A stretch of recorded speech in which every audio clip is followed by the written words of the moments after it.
राज्यामध्ये लोकसभा निवडणुकीची धामधूम सुरू असतानाच दुसरीकडे मात्र राज्यावर पाणी संकट निर्माण होण्याची शक्यता आहे।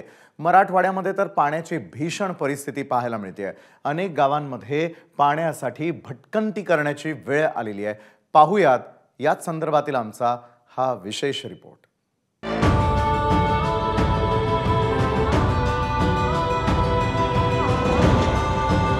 कुठे हंडाभर पाण्यासाठी वणवण, कुठे टँकरची वाट पाहत बसणं, कुठे मैलोनमैल चालणं, हे केवळ का तर कोरड पडलेल्या घशाची तहान भागवण्यासाठी।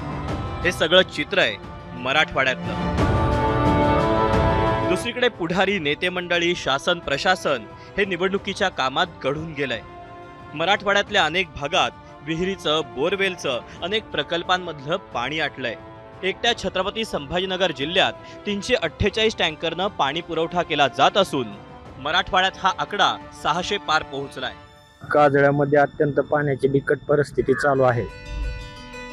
2 अधिग्रहण केलेले आहेत, एक बोरचं अधिग्रहण केलेलं आणि एक विहिरीचं अधिग्रहण केलेलं आहे। आता 8 ते 10 दिवसाला एक वेळेस पाणी, ते पण 10 मिनिटं सोडता पाणी।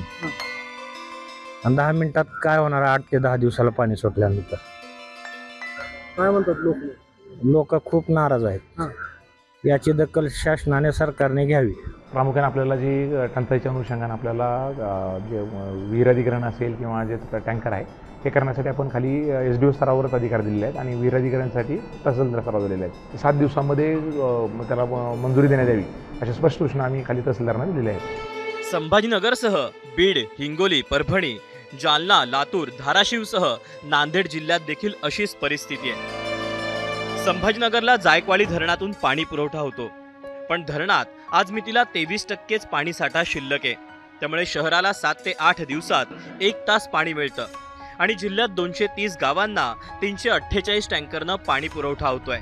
बीड जिल्ह्यात 26 प्रकल्प कोरडे पडले असून सर्व प्रकल्पात मिळून 8.39% म्हणजेच 64 दशलक्ष घनमीटर इतकाच पाणी साठा शिल्लक आहे। तर बीड जिल्ह्यात 24 गावांसाठी 21 टँकरनं पाणी पुरवठा होतोय आणि बीडकरांना 15 दिवसात केवळ 2 तास पाणी पुरवठा होतो। हिंगोलीसह परभणी आणि नांदेड जिल्ह्याला पाणी पुरवठा करणाऱ्या सिद्धेश्वर धरणात फक्त 15% पाणी साठा शिल्लक आहे।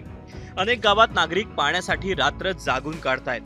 जालना जिल्ह्यात 47 गावं आणि 55 वाड्यांवरती पाणी टंचाईचं तीव्र सावट आहे। जिल्ह्यात जवळपास 250 विहिरींचं अधिग्रहण करण्यात आलं असून 450 टँकरच्या माध्यमातून गावांची तहान भागवली जाते। जालना शहरातील पाणी पुरवठा करणारा घाणेवाडी जलाशय पूर्णपणे आटलाय।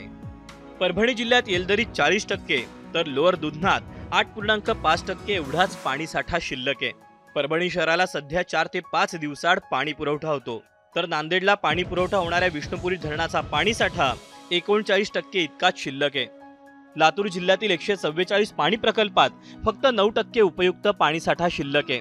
जिल्ह्यात 18 गावं आणि एका वाडीमध्ये 20 टँकरद्वारे पाणी पुरवठा होतोय। आजकाल कनी टँकर मागवायचं म्हणजे खूप महाग मिळत आहेत। ते लोक सुद्धा म्हणजे आमच्याकडे आवाच्या सवा म्हणजे रेट घेत आहेत।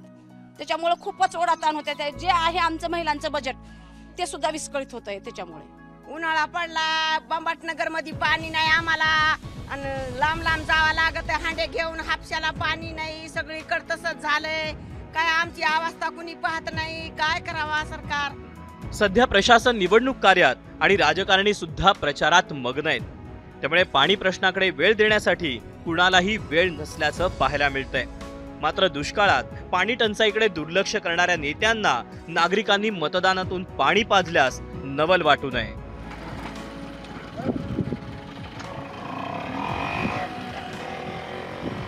निवडणूक लोकसभा असू दे किंवा ग्रामपंचायत, मराठवाड्यात सर्वात महत्त्वाचा मुद्दा असतो तो पाणी टंचाई। भाषणं होतात, आश्वासनं दिली जातात, लोक मतदानाच्या दिवशी डोक्यावर हंडे भरून पाणी आणून मतदानाला जातात, कारण पुढच्या वेळी तरी आपल्या डोक्यावरचा हंडा उतरेल। मात्र तसं काहीच होत नाही। पुन्हा दशा जशाच्या तशा मराठवाड्यामध्ये पाहायला मिळते। आता लोकसभाच्या निवडणुकीमध्ये प्रशासन व्यस्त आहे, तर दुसरीकडे लोक मात्र पाणी टंचाईमध्ये त्रस्त आहेत। कॅमेरामन धनंजय दारुंटेसह मी कृष्णा केंडे, ABP माझा, छत्रपती संभाजीनगर। ABP माझा, उघडा डोळे बघा नीट.